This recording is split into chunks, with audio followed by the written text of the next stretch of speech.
Hello friends, welcome back to the Mithun tutorials YouTube channel. ఒకవేళ మీకు ఈ వీడియో నచ్చినైతే వీడియోని చేయండి లైక్, ఛానల్ని చేయండి సబ్స్క్రైబ్.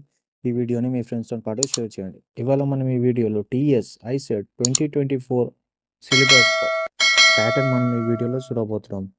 ఒకవేళ మీకు ఈ వీడియో నచ్చినట్లయితే వీడియోని లైక్ చేయండి, ఛానల్ని సబ్స్క్రైబ్ చేయండి, ఈ వీడియోని మీ ఫ్రెండ్స్తో పాటు ఇట్లా షేర్ చేయండి. ఇవాళ మనం ఈ వీడియోలో టీఎస్ ఐసెట్ 2024 సిలబస్ ప్యాటర్న్ చూడబోతున్నాం. మన ఈ ఐసెట్ వచ్చేసి ఎంబీఏ ఇంకా ఎంసీఏ ఎంట్రన్స్ టెస్ట్ ఫర్ ఏంటంటే మనకి ఎంబీఏ ఎంసీఏలో అడ్మిషన్ కావాలంటే మన టీఎస్ ఐసెట్ ఎగ్జామినేషన్ అనేది కంపల్సరీగా రాయాలి. అయితే మన టీఎస్ ఐసెట్ ఎగ్జామినేషన్ ఒక సిలబస్ వచ్చేసి మనకి 3 సెక్షన్స్లో జరుగుతుంది. సెక్షన్ ఏ వచ్చేసి అనాలిటికల్ ఎబిలిటీ ఉంటుంది, అట్లనే సెక్షన్ బి వచ్చేసి మ్యాథమెటికల్ ఎబిలిటీ ఉంటుంది, అట్లనే సెక్షన్ సి వచ్చేసి కమ్యూనికేషన్ ఎబిలిటీ ఉంటుంది.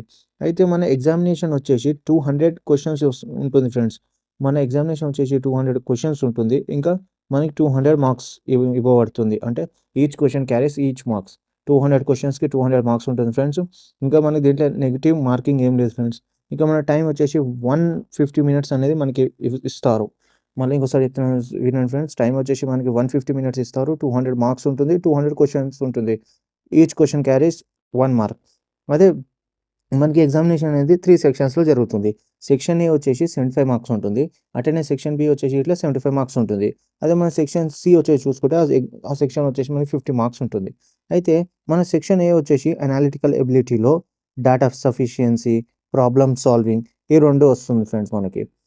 ఓకేనా. నెక్స్ట్ సెక్షన్ బి నుంచి వచ్చేసి మనకి మ్యాథమెటికల్ ఎబిలిటీ. ఈ సెక్షన్ ఇట్లా మనకి 75 మార్క్స్కే క్యారీ ఫార్వర్డ్ అవుతుంది. ఇంకా మన 75 క్వశ్చన్స్ ఉంటుంది. 75 questions 75 marks from section be also. మన సెక్షన్ బి వచ్చేసి మ్యాథమెటికల్ ఎబిలిటీ. దీంట్లోకి వెళ్ళి ఫస్ట్ వచ్చేసి మనకి అర్థమెటికల్ ఎబిలిటీ వస్తుంది. దాని తర్వాత ఆల్జెబ్రికల్ అండ్ జియోమెట్రికల్ ఎబిలిటీ వస్తుంది క్వశ్చన్స్. థర్డ్ వచ్చేసి స్టాటిస్టికల్ ఎబిలిటీ నుంచి మనకి క్వశ్చన్స్ వస్తుంది. ఇది వచ్చేసి సెక్షన్ బి. అదే ప్రకారంగా మన సెక్షన్ సి చూసుకుంటే కమ్యూనికేషన్ ఎబిలిటీ. ఈ కమ్యూనికేషన్ ఎబిలిటీలో మనకి 50 క్వశ్చన్స్ వస్తుంది. ఈ 50 క్వశ్చన్స్లోకి వెళ్ళి మనకి 50 మార్క్స్ వస్తుంది.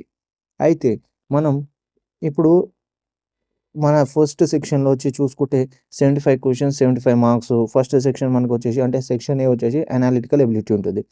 దీంట్లో వచ్చేసి మన క్వశ్చన్స్ ఏ నుంచి ఏడు దాకా ఇవ్వబడుతుందో అది మనం చెక్ చేసుకుందాం. ఫస్ట్ వచ్చేసి మనకి డేటా సఫిషియన్సీ నుంచి మనకి ఫ్రెండ్స్ క్వశ్చన్స్ వస్తుంది. ఫస్ట్ క్వశ్చన్స్ వచ్చేసి డేటా సఫిషియన్సీ నుంచి ఉంటుంది. దాంట్లో వచ్చేసి మనకి 20 క్వశ్చన్స్ ఇస్తారు, 20 మార్క్స్ క్యారీ ఫార్వర్డ్ అవుతుంది. మరి చెప్తున్నా ఫ్రెండ్స్, 20 క్వశ్చన్స్ ఉంటుంది, 20 మార్క్స్. ఇది వచ్చేసి మనకి డేటా సఫిషియన్సీ. అదే మనకు క్వశ్చన్ నెంబర్ ఏ నుంచి వస్తుంది అనుకుంటే ఈజీగా క్వశ్చన్ నెంబర్ 1 to 20 వచ్చేసి డేటా సఫిషియన్సీ మీద బేస్డ్ అయి ఉంటుంది ఫ్రెండ్స్. అందుకని ఇంకోసారి చెప్తున్నా ఫ్రెండ్స్, డేటా సఫిషియన్సీ మీద 20 క్వశ్చన్స్ బేస్డ్ ఉంటుంది, 20 మార్క్స్ ఉంటుంది. 1 to 20 క్వశ్చన్స్ వచ్చేసి డేటా సఫిషియన్సీ. నెక్స్ట్ సెకండ్ వచ్చేసి ప్రాబ్లమ్ సాల్వింగ్. ఈ ప్రాబ్లమ్ సాల్వింగ్ వచ్చేసి 55 క్వశ్చన్స్ ఉంటుంది. దాంట్లోకి వెళ్ళి మనకి 55 మార్క్స్ ఇటు ఉంటుంది. 55 క్వశ్చన్స్ 55 మార్క్స్. ఈ ప్రాబ్లమ్ సాల్వింగ్ వచ్చేసి మనకి 4 కేటగిరీస్లో ఉన్నది ఫ్రెండ్స్. ఫస్ట్ వచ్చేసి సిరీస్, సెకండ్ వచ్చేసి డేటా అనాలిసిస్, థర్డ్ వచ్చేసి coding and decoding problems, fourth వచ్చేసి date, time and arrangement problems. అయితే ఫస్ట్ మన సెకండ్ సెక్షన్లో అంటే డేటా సెక్షన్ ఏలో సబ్ పాయింట్ 2లో చూసుకుంటే మన ప్రాబ్లమ్ సాల్వింగ్ అనేసి 55 క్వశ్చన్స్ 55 మార్క్స్ ఉంటుంది. 4 సెక్షన్స్లో డివైడ్ అయి ఉంది. ఫస్ట్ సెక్షన్ దీంట్లో సబ్ సెక్షన్ వచ్చేసి సిరీస్ అని నుంచి మన క్వశ్చన్స్ వస్తుంది. ఈ సిరీస్లోకి వెళ్ళి క్వశ్చన్స్ వచ్చేసి మనకి 25 క్వశ్చన్స్ వస్తుంది ఫ్రెండ్స్. 25 క్వశ్చన్స్ 25 మార్క్స్ ఉంటుంది సిరీస్లోకి వెళ్ళి. మీరు ఒక సిరీస్ నేర్చుకుంటే 25 క్వశ్చన్స్కి 25 మార్క్స్ రావచ్చు. నెక్స్ట్ వచ్చేసి మన డేటా అనాలిసిస్ ఉంటుంది. దీంట్లో ఈ డేటా అనాలిసిస్లో మనకు వచ్చేసి table, graph, pie chart, by diagram, Venn diagram ఇట్లాంటివి మనకు ఉంటుంది. దీంట్లోకి వచ్చేసి డేటా అనాలిసిస్లో దాంట్లో ఏంటంటే మనం డేటా అనాలిసిస్ చేయాలి. దాంట్లోకి మనం 10 క్వశ్చన్స్ వస్తుంది, 10 మార్క్స్ క్యారీ ఫార్వర్డ్ అవుతుంది. నెక్స్ట్ వచ్చేసి మన కోడింగ్ అండ్ డీకోడింగ్ ప్రాబ్లమ్స్లో వచ్చేసి ఈ కోడ్ ప్యాటర్న్ అనేది మనకి ఇంగ్లీష్ ఆల్ఫాబెట్లో ఇస్తారు. ఇంకా గ్రూప్ కాంప్రిహెన్షన్లో ఇట్లాంటివి దానికి ఏంటంటే మనం కోడింగ్ డీకోడింగ్ చేయాలి. దాంట్లోకి మనం 10 క్వశ్చన్స్ వస్తుంది, 10 మార్క్స్ వస్తుంది.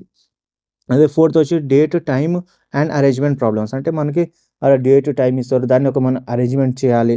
అట్లాంటి ప్రాబ్లమ్స్ ఏంటంటే మనకి 10 క్వశ్చన్స్ ఇస్తారు, 10 మార్క్స్ ఉంటుంది. ఈ టోటల్ వచ్చేసి ప్రాబ్లమ్ సాల్వింగ్ మనకి 55 క్వశ్చన్స్ 55 మార్క్స్ అయిపోయింది friends. Next section B mathematical ability. ఇది వచ్చేసి మనకి arithmetical ability, algebraical and geometrical ability, statistical ability, దీనిలో మొత్తం కలిపేసి మనకు 75 మార్క్స్ అవుతుంది ఫ్రెండ్స్. ఫస్ట్ అర్థమెటికల్ ఎబిలిటీలో మనకి ఏంటంటే 35 క్వశ్చన్స్ వస్తుంది. 35 మార్క్స్ మనకి ఏంటంటే క్యారీ ఫార్వర్డ్ అవుతుంది. 35 క్వశ్చన్స్ అండ్ 35 మార్క్స్ అర్థమెటికల్ ఎబిలిటీలోకి వెళ్ళి. దీంట్లో వచ్చేసి ఏంటంటే మనకి ratios, proportions, laws of index, ఇంకా మన surds, numbers and divisibility, LCM, rational numbers, ఇట్లాంటి మన పర్సంటేజ్, ప్రాఫిట్, లాస్, ఇట్లాంటి క్వశ్చన్స్ వస్తుంది ఫ్రెండ్స్. ఇది వచ్చేసి మనకి 35 మార్క్స్, 35 క్వశ్చన్స్ వస్తుంది. నెక్స్ట్ సెక్షన్ బి మ్యాథమెటికల్ ఎబిలిటీలోనే సబ్ పాయింట్ 2లో చూసుకుంటే ఆల్జెబ్రైకల్ అండ్ జియోమెట్రికల్ ఎబిలిటీలో 30 క్వశ్చన్స్ వస్తుంది, 30 మార్క్స్. 30 క్వశ్చన్స్ అండ్ 30 మార్క్స్ వస్తుంది ఫ్రెండ్స్. దీనిలో వచ్చేసి మనకి సెట్స్, పాలినామర్స్, రిమైండర్స్ థీరం, ఇట్లాంటి లీనియర్ ఈక్వేషన్ ఇవన్నీ వచ్చేసి మనకి 30 క్వశ్చన్స్ ఇస్తారు, 30 మార్క్స్ క్యారీ ఫార్వర్డ్ అవుతుంది ఫ్రెండ్స్. Next statistical ability. మన స్టాటిస్టికల్ ఎబిలిటీలోకి వెళ్ళి మీన్, మోడ్, మీడియన్ ఇట్లాంటి సింపుల్ ప్రాబ్లమ్స్ ఇస్తారు ఫ్రెండ్స్. ఇట్లాంటి మన 10 క్వశ్చన్స్ వస్తుంది, 10 మార్క్స్ క్యారీ ఫార్వర్డ్ అవుతుంది. ఇది ఇట్లా మన సెక్షన్ బి 75 క్వశ్చన్స్, 75 మార్క్స్ అనేది ఇట్లా వస్తుంది. నెక్స్ట్ వచ్చేసి మనకి సెక్షన్ సి కమ్యూనికేషన్ అబిలిటీ. ఈ కమ్యూనికేషన్ అబిలిటీ వచ్చేసి మనకి 50 క్వశ్చన్స్ ఇస్తారు, 50 మార్క్స్ వస్తుంది. ఇది ఎట్లా వస్తుందంటే candidates will be assessed on the ability to identify vocabulary used in the day-to-day communication. First వచ్చేసి మనకి vocabulary మనం మన డైలీ లైఫ్లో యూజ్ చేస్తాం కదా ఫ్రెండ్స్, కమ్యూనికేషన్ గురించి అది వస్తుంది. Next understand the functional use of grammar in day-to-day communication as well as in the business context. మన ఫంక్షనల్ యూజ్ ఆఫ్ గ్రామర్ ఉంది ఫ్రెండ్స్ డే-టు-డే లైఫ్లో, అది డే-టు-డే లైఫ్లో ఇంకా దాన్ని మనం బిజినెస్ కాంటెక్స్ట్లో ఎట్లా యూజ్ చేస్తాం అది వస్తుంది, అదే మనం అండర్స్టాండ్ చేసుకోవాలి. Next identify the basic terminology and concept in computer and business context, letters, reports, memoranda, agenda, minutes, etc. మనకి ఏంటంటే టర్మినాలజీ ఇంకా concepts and computer basic business ఉంటుంది ఫ్రెండ్స్, అట్లాంటి క్వశ్చన్స్ వస్తుంది. నెక్స్ట్ ఫోర్త్ వచ్చేసి understand return text and drawing interference. ఇది వస్తుంది friends. దీంట్లో ఏంటంటే మనకి 8 పార్ట్స్లో డివైడ్ అవుతుంది. ఫస్ట్ పార్ట్ వచ్చేసి మన మీనింగ్స్ ఉంటుంది. సెకండ్ పార్ట్లో వచ్చేసి సినోనిమ్స్ అండ్ యాటోనిమ్స్ ఉంటుంది. థర్డ్ పార్ట్లో వచ్చేసి వర్బ్ ఉంటుంది. Fourth part phrasal verbs and idioms. Fifth part వచ్చేసి articles and prepositions. Sixth part వచ్చేసి కంప్యూటర్ టర్మినాలజీ.